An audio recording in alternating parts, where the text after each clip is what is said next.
So once the interview is completed, like whether it is an in-person interview or whether it is a Skype interview, so once the interview is completed, so now you will come into ending part. You must give an ending part at least a 5 minute, like 5 minute whether a candidate should have any questions to answer something. So we need to understand. We will understand that in post interview phase. So in post interview phase, we will see what we should do. So basically, all interviewers should end on a positive note. All interviews should end on a positive note. Like, if suppose you have a bad interview, you have a good interview, how the interview went well or not. So that is not matter, but it should end well, because at the end, the you need to be on a good note. So you can just shake hand, or you can just say thank you, or you can just tell the candidate that you are very good, and you just give some good words to the candidate at the end of the interview. Encourage the candidate to ask question. As I said, the last thing which you will do is to encourage the candidate to ask any question. If you have any question for me, do you have any question you want to ask to me, so you can ask at that end. The next step should be communicate to the candidate.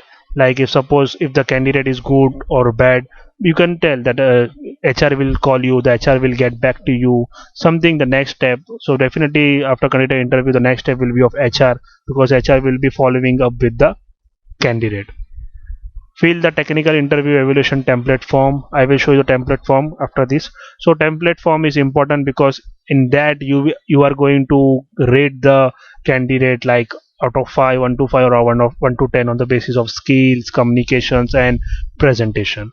So because that sheet only define whether the candidate is selected or rejected.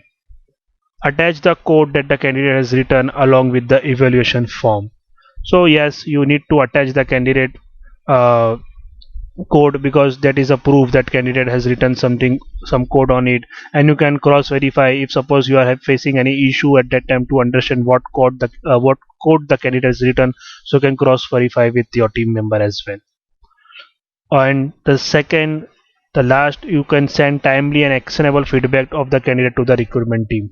This is the most important, because once the interview are done, you can't just go and sit relax, and you can just go and attend your client meeting, and after 2 to 3 hours of meeting you will fill your evaluation form. No, you need to fill the evaluation form once the interview is complete, because at that time you are fresh with the memory of the candidate, so you know what has happened in the interview room at that time. But after 3 hours of client interview, sorry, after 3 hours of client communication meeting or client meeting, you will hardly remember what has gone good or bad, or any in evaluation form you will not able to judge the candidate properly. So it is better to evaluation form once the interview ends.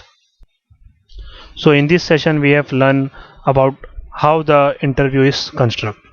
Thank you.